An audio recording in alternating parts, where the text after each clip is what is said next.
This is Judy Baker, Book Marketing Mentor, and you've come to another episode of Author Spotlight. Today's episode is going to be a little bit different. Today, I have the pleasure of hosting Nicole Bandes, who has VirtualATeam, and we're going to be talking about how authors need a strategy to market their books. But you know what? We don't always execute on that, and learning what needs to happen and getting it done are two different things. So I'd like Nicole to tell you a little bit about her story, and then she's going to tell us how she can help authors market their books without going broke or crazy. Nicole, welcome. Or getting into so much overwhelm that you just feel like you're like, you know what? I'm just going to stick this book on the shelf and I don't care anymore because I can't do it. Oh God. Yeah. Overwhelm is like the big O. Yeah. Oh yeah. Yeah. Well, thank you so much for having me on the show today. I'm really looking forward to it. I know this is it's a topic that's important to me, time in and of itself and how we spend our time. And, authors are really, really passionate about what they do, what they write about, and those things. But there are so many moving pieces. Once upon a time, publishers used to do all of this stuff for the authors, but that's not the case anymore. So authors need to go out and they need to find their own support. And that's what companies like you and companies like me, that's what we do for them. Oh, exactly. And I've known this about myself for like forever. I'm really good at seeing a problem, figuring out how to create a system, and then I don't want to be the person doing the input. I want somebody else to do that. I'm on to the next problem solving escapade, if you will. And I know that I'm learning there are things that, even though I know how to do them, it's not the best use of my time. And that's really where your company comes in, because you support people to get those fabulous results, and you're not taking over people's lives. You're helping give them back their time. Yeah, it's so true.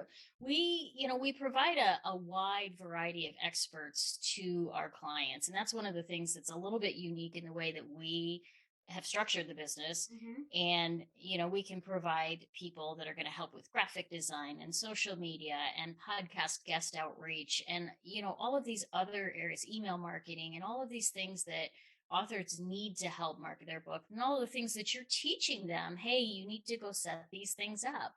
But when it comes to the actual implementation, they look at that and say, well, I don't know how to set up an email campaign. I don't know how to manage a social media channel.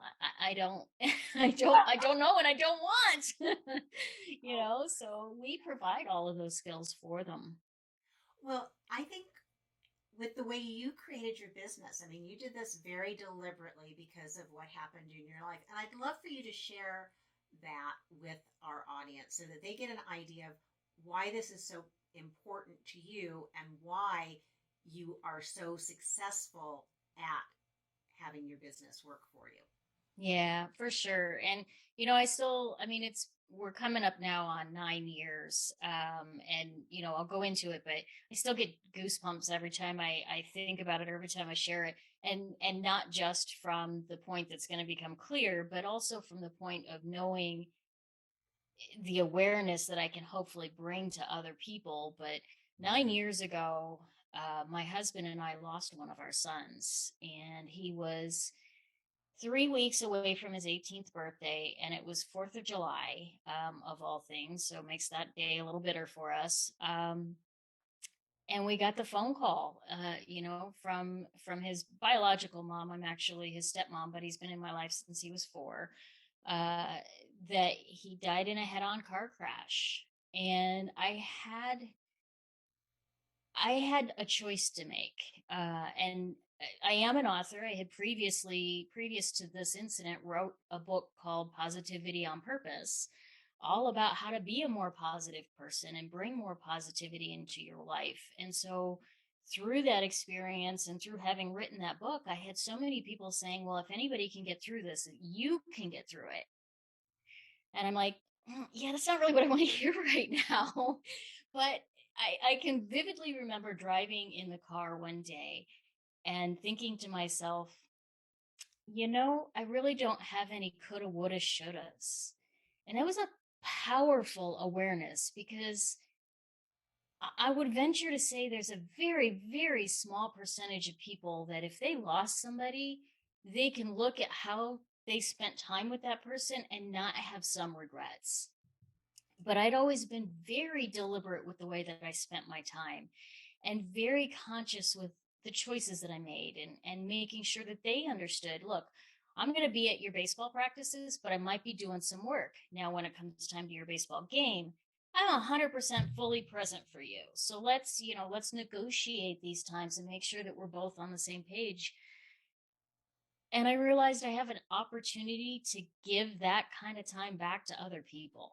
And that's where I created VirtualATeam, was to really give that time to other people so that they don't have any of those coulda, woulda, shouldas. As I look at all of the things that I tell authors they can do, but I don't tell them to do all of them. I'm really deliberate about that too. And just like my big divide was, oh, I have cancer. Do I have time for some of this stuff that I've been doing? Is it important? Maybe not.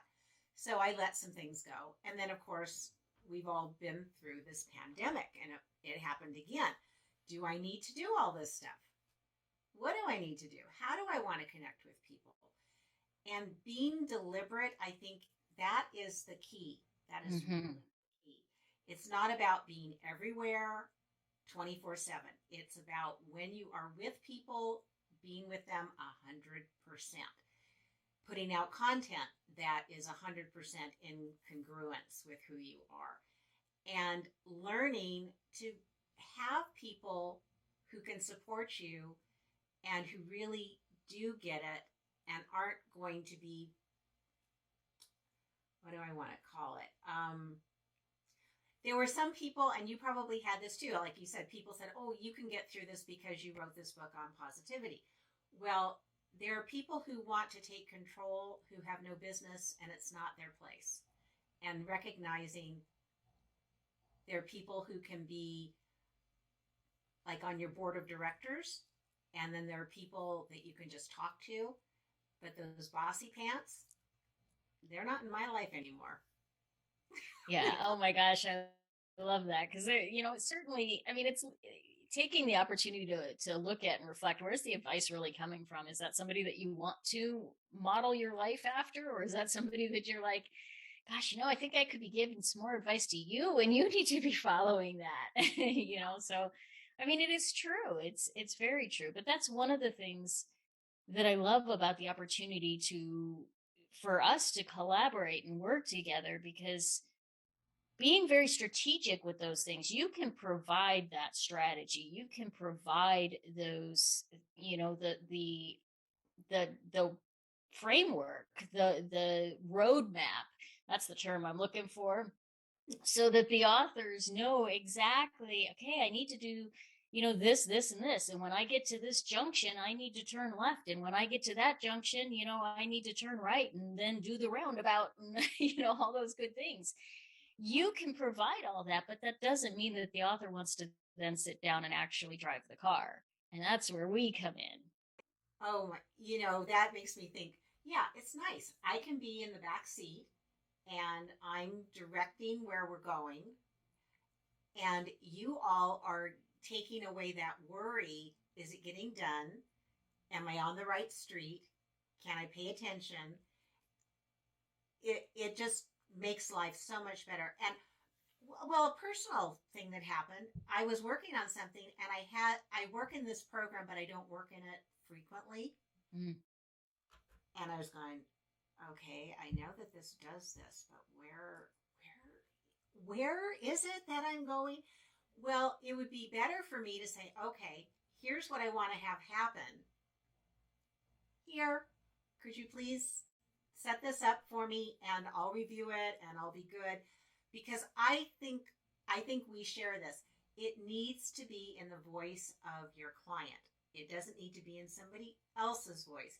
And if I sense that somebody is, putting stuff out there, but I don't really think it's that individual, I'm turned off and I'm out of there. Yeah.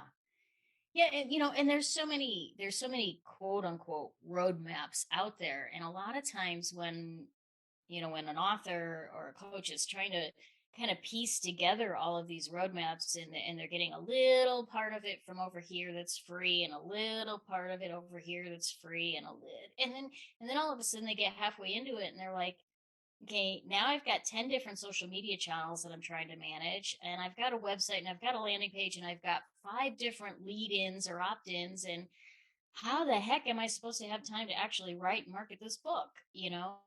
So that's, I think, where that strategy comes in. And then it's like, well, you need to do this in ClickUp or ClickFunnels or Kajabi or this tool or that tool. And again, the author's like, okay, now I got to learn all these different tools to be able to manage this, and it's just not the best use of your time. Go out and sign books and let us do the rest for you, because that's what you're good at. Oh, I know. And I mean, I'm thinking about the new service that you're developing right now to help people get onto podcasts. Now, Nicole and I are very privileged. We're working with Nancy Jensen and Broadcast Your Brilliance. I will just say unequivocally, if you want to get on podcasts, you need to work with Nancy, and you need to work with VirtualATeam, because I'll tell you something. As wonderful as it is to be a podcast guest, doing the research and outreach is time consuming, y'all. And you're running your business, but you do have a message and you do want to share it. No, turn it over. Turn it over to Nicole's genius, because she knows what to do, and she's trained her staff on what to do. Oh my gosh, let me tell you, our team on average for a client, we spend 3 to 5 hours a week doing all of this podcast outreach. And it varies depending on how many podcasts the guest wants to be on, or, those kind of things. But think about what you could do if you had 3 to 5 hours a week back to be doing more podcasts or writing another book, or doing some social media engagement or something like that. I mean, the amount of time that's just per week, that's 12 to 15 hours a month. Now let's not even talk about how much a year that is, because my head doesn't do the math that well. So math is not my forte. But it's just mind blowing when you think about, you can recap all that time by having somebody else do these things for you. And then it allows you to stay in your zone of genius, to continue to make more money because you're doing the things that only you can do, and you're letting somebody else do those things that you don't need to be spending your time on. And it's leveraging your time. That's the key to it. It's being able to say, you know what, we all only have 168 hours a week, but are you going to spend that 168 hours a week doing things you shouldn't be doing? Or are you going to spend it doing things that you could be doing, and time with your family, and time doing the things you love, and time doing the things that are going to make you more money?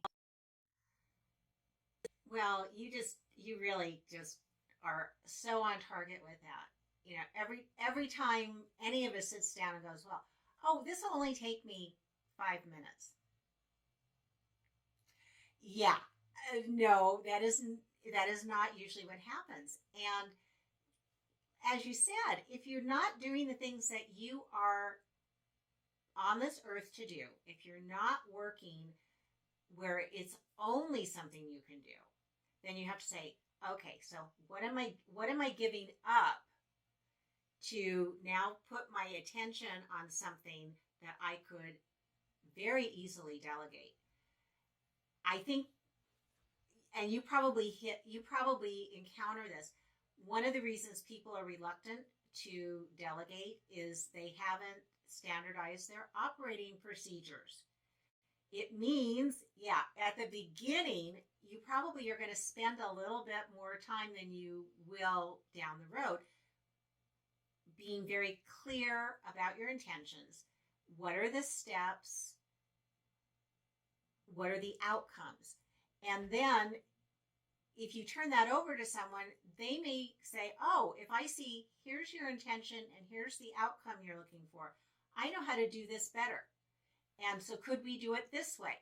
It's not so much that you're giving up control. You are really, as the author business owner, saying, this is what I'd like to have happen, and here's what I see. Tell me what you think. How could we make this better?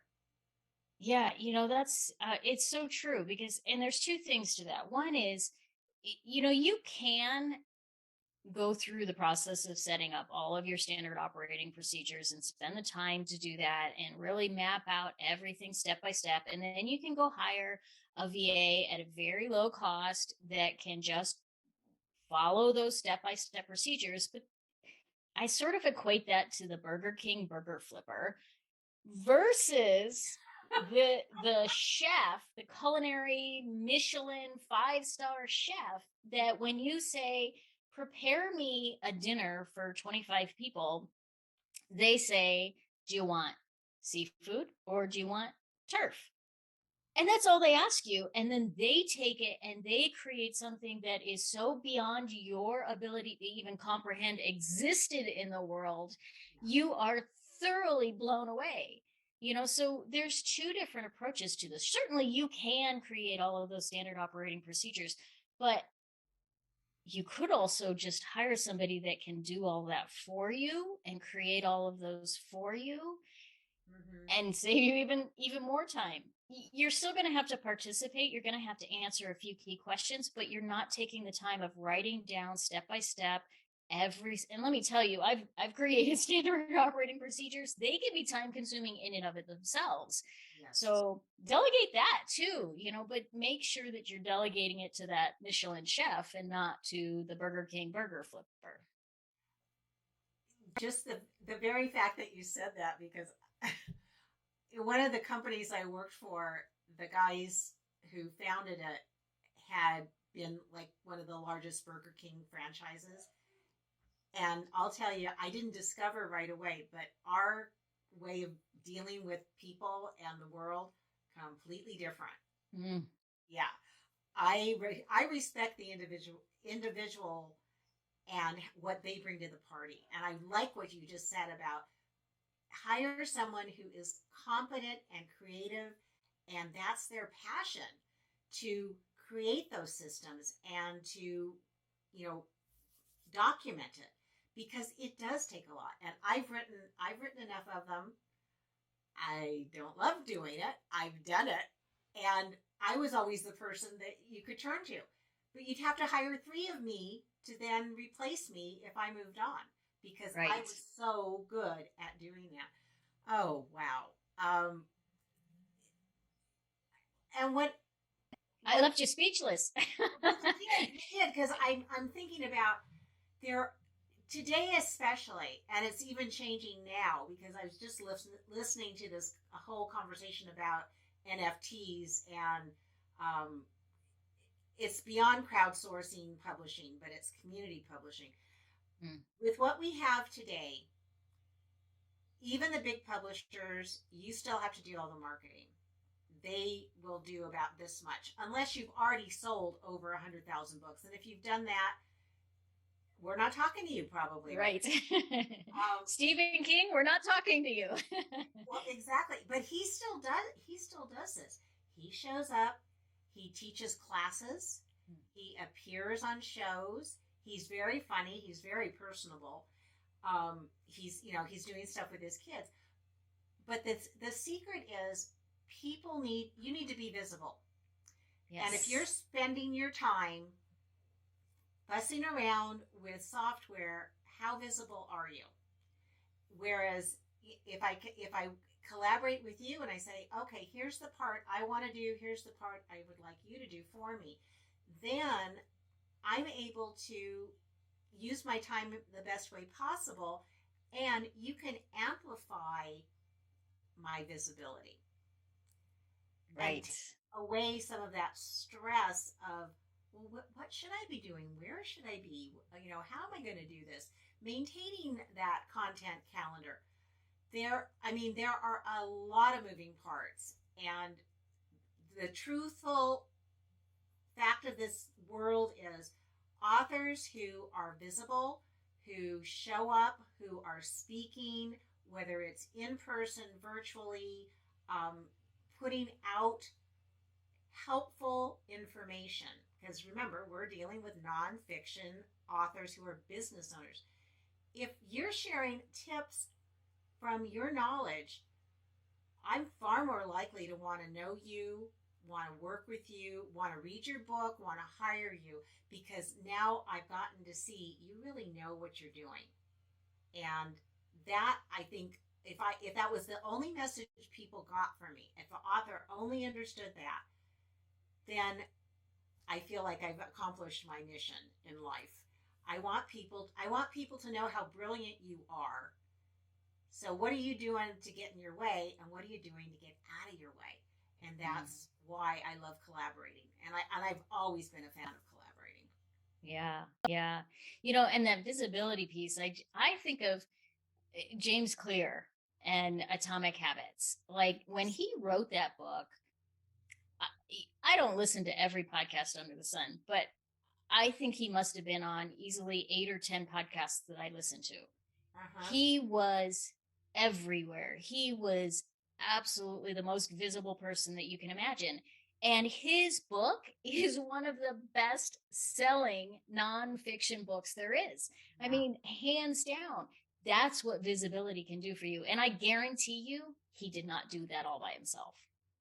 Oh no, he absolutely did not. Because I've heard him talk about the whole process, and yeah, and what you were saying too.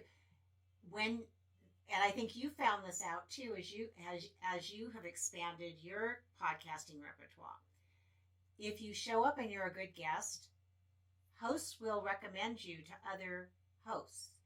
And you may not start out on the top of the food chain, but if you're a good guest and you're adding value to that audience, then other podcasters want to know that. And they want to have a good guest. And then you can start to assemble your media information so people can go, oh yeah, I can go see, oh, Nicole was on this podcast and I can go listen in there.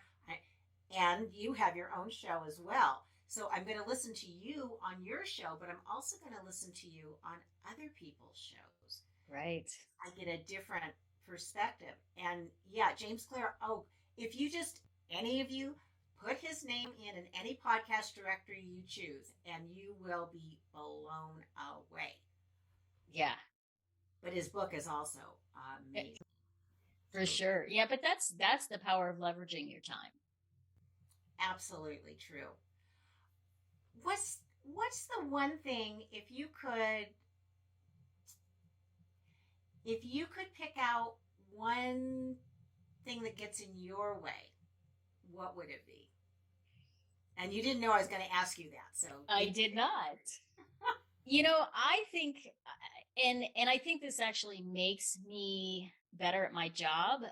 But I still am also one of those people that sometimes I'm like, it's just easier if I do it myself. Definitely there are certain things where it's like, I don't have the time, I don't have the patience to teach somebody else to do it. And so until I get to a point where I'm like, okay, I'm doing way too much of this on my own, then I'll start to begin to outsource that. But, to somebody on my team. But a lot of times I'll be like, no, I just need to onboard this new client and it doesn't take me that much time right now. And so I'm going to do it myself. But one of the things, I don't know if you've noticed, but I love analogies. I do too. I'm the queen of analogies. Metaphor here, so. I think of it as if you have a box of matches, and it's like the average box of matches, 200 matches per box. And every match is one strike, one chance.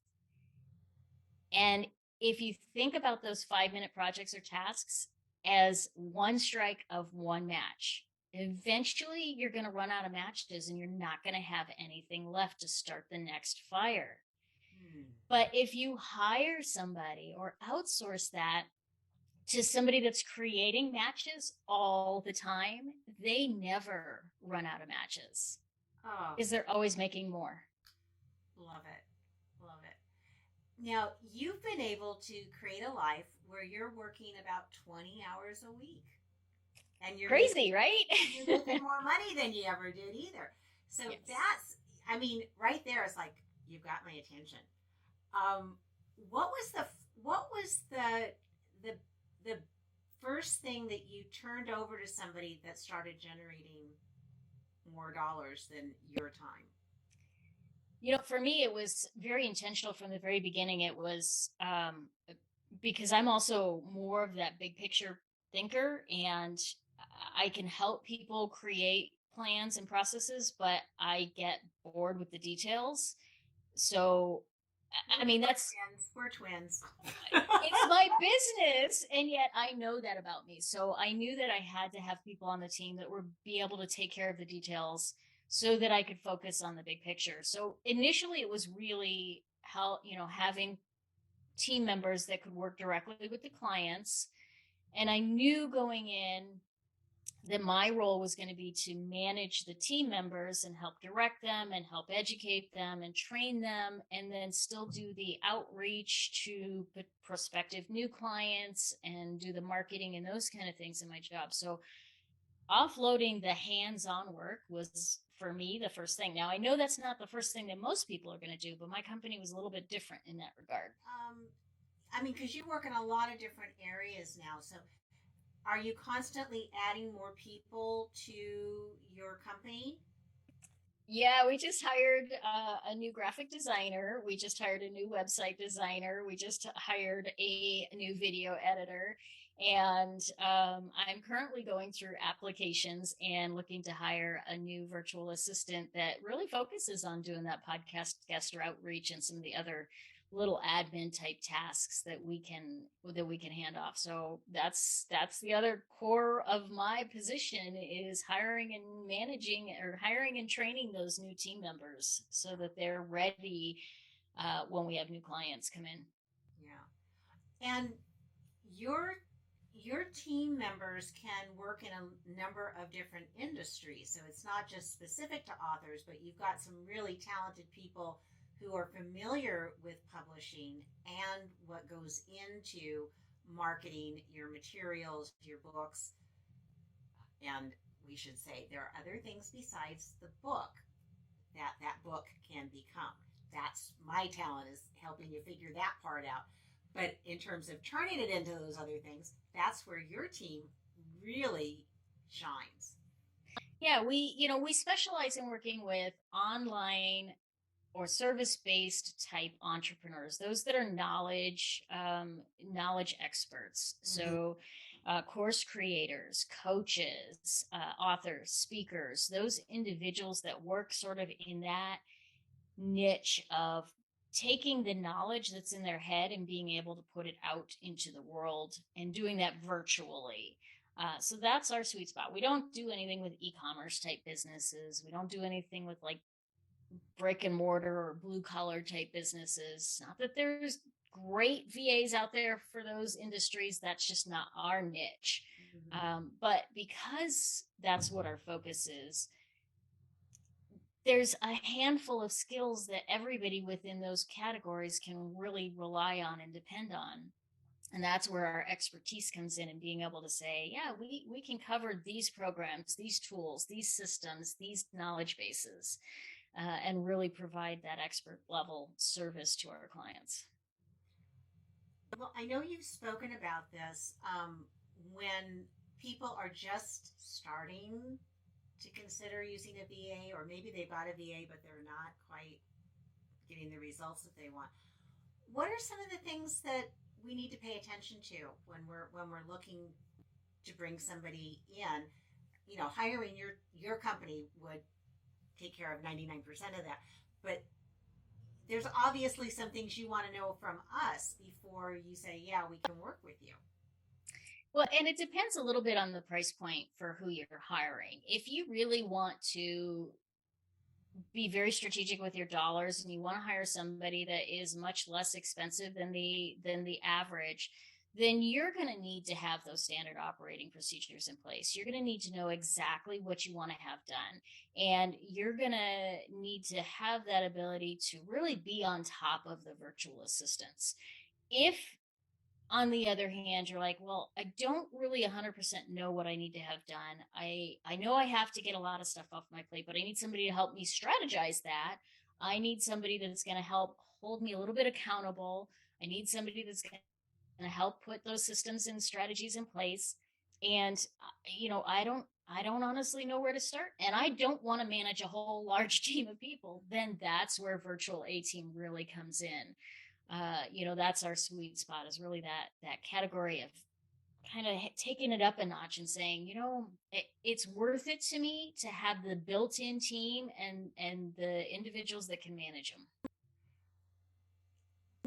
Even listening to you say that, it takes me back to the days when I was a human resource director, and every once in a while someone would walk in, one of the executives, and they say, oh, here, we want this person who can do video editing and accounting. And I'm going, wrong. You want these people. And what if we did a job share? We could have one person who does this and one person who does that. But finding somebody who does both of them, you're going to have one person who does one part of that really well, and the other part, they're going to probably be mediocre or less.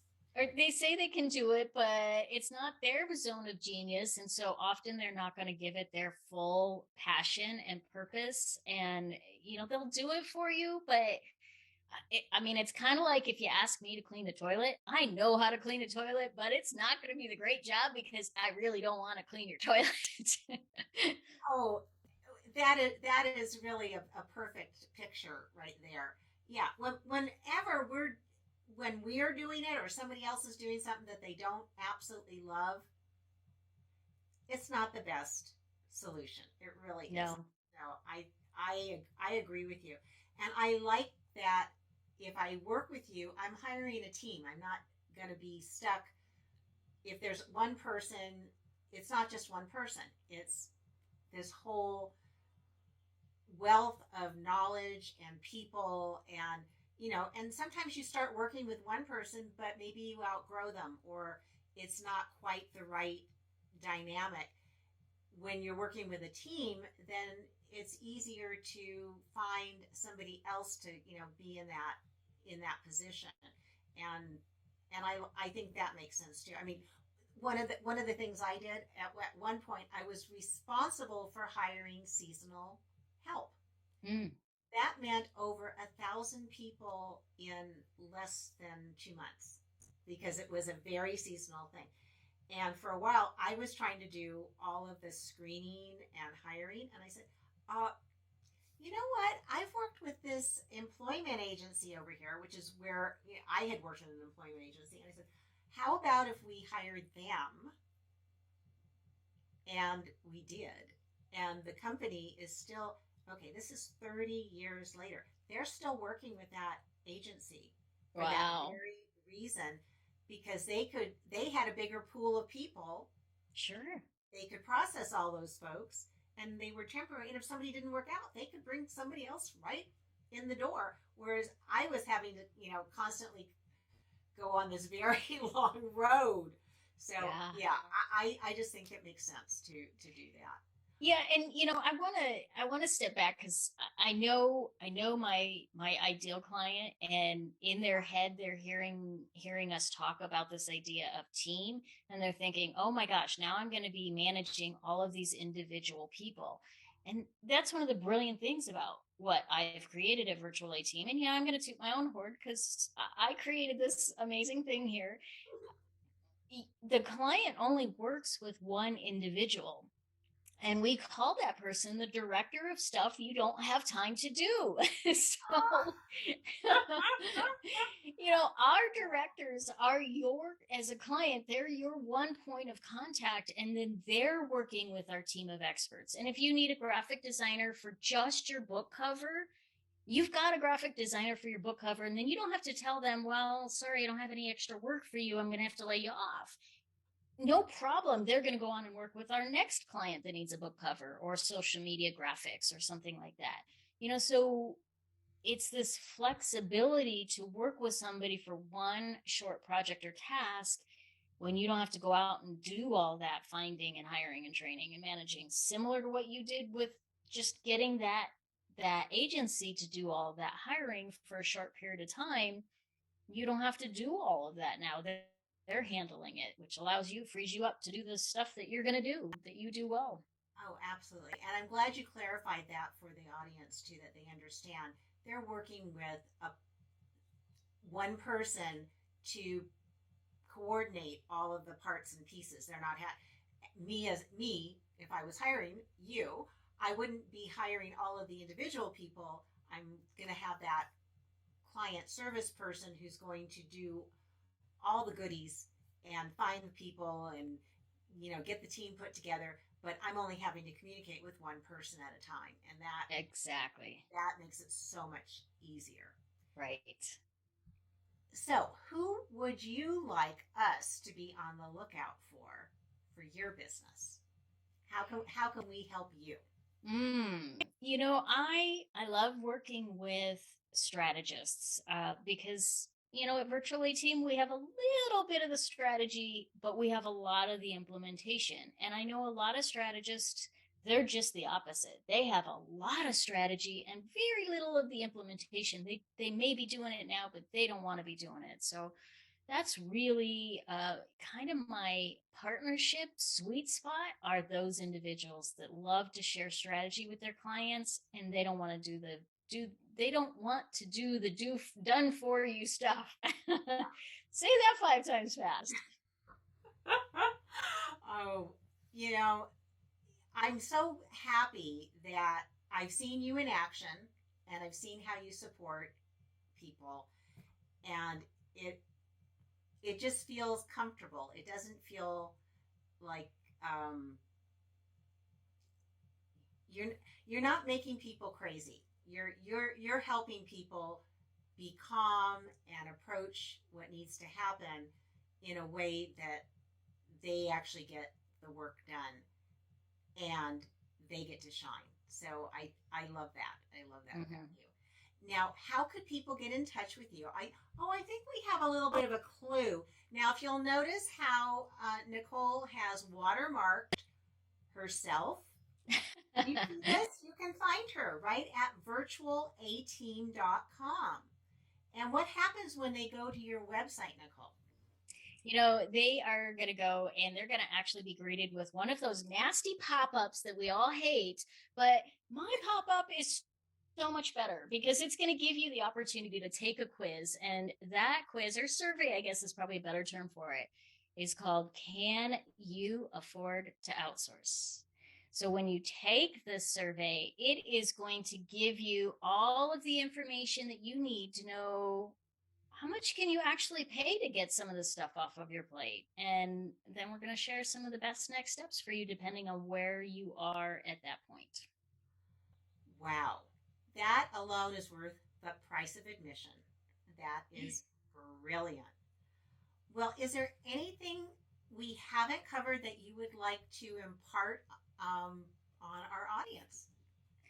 Just really delegating. We weren't born delegators. It's not a natural instinct for us, especially for those of us that are of the female orientation. It's a little bit challenging to just ask for help. And if I could share with you that when you ask somebody for help, you're giving them a gift. Tell me more. Right? Yeah.